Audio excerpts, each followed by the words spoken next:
খুব সাধারণ উপকরণ দিয়ে ভিন্ডির এই সবজিটা খেতে কিন্তু দারুণ লাগবে। নমস্কার বন্ধুরা, সীমাস কিচেনে আপনাদের সবাইকে স্বাগত। এই রেসিপিটার জন্য আমি 400 গ্রাম ভিন্ডি প্রথমে ধুয়ে তারপরে শুকিয়ে একটা টাওয়াল দিয়ে শুকিয়ে তারপরে আমি ছোট ছোট পিস করে কেটে রেখেছি। এবার কড়াই গরম হওয়ার সঙ্গে সঙ্গে 3 টেবিল স্পুন সর্ষের তেল ঢেলে দিয়েছি। তেলটা যখন গরম হয়ে যাবে তখন আমি ঢেলে দিয়েছি আগে থেকে কেটে রাখা 3টে মিডিয়াম সাইজের পেঁয়াজ আর 7-8টা কাঁচা লঙ্কা চপ করে রেখেছিলাম, ঢেলে দিয়েছি।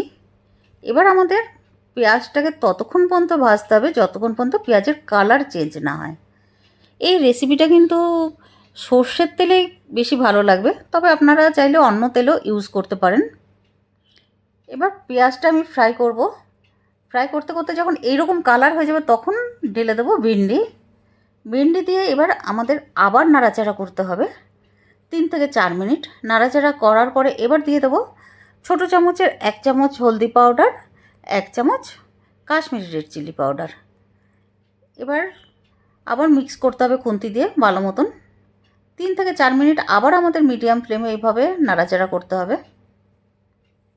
করার পরে এবার দিয়ে দেব স্বাদ মতন লবণ। বন্ধুরা, লবণ আপনারা নিজেদের স্বাদ অনুযায়ী দেবেন, আর কোয়ান্টিটি যতটা থাকবে সেই হিসাবে দেবেন।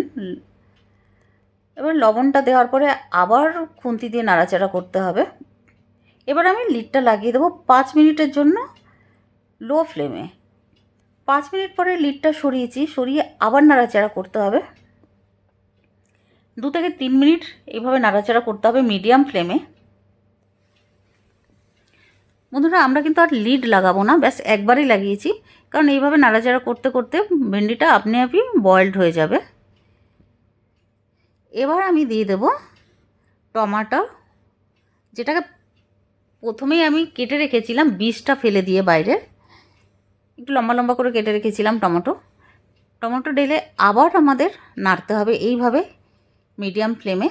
4 থেকে 5 মিনিট এইভাবে নাড়াচাড়া করতে হবে মিডিয়াম ফ্লেমে। এবার দিয়ে দেবো আমচুর পাউডার 1 চামচ।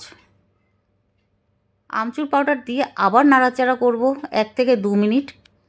এবার আমাদের দিতে হবে ম্যাগি মশলা 1 প্যাকেট, দিয়ে এবার আবার নাড়বো। ম্যাগি মশলা দেওয়াতে বন্ধুরা খেতে কিন্তু দারুণ লাগবে, এটা বাচ্চাদেরও খুব পছন্দ হবে, স্কুলে টিফিনে আপনারা দিতে পারবেন রুটির সঙ্গে।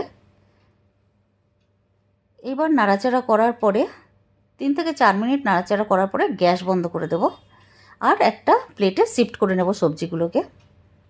ভিডিওটা বন্ধুরা ভালো লাগলে প্লিজ লাইক ও সাবস্ক্রাইব করে দেবেন, আর কমেন্টস করে জানাবেন কি রেসিপিটা আপনাদের কেমন লাগলো। Thank you.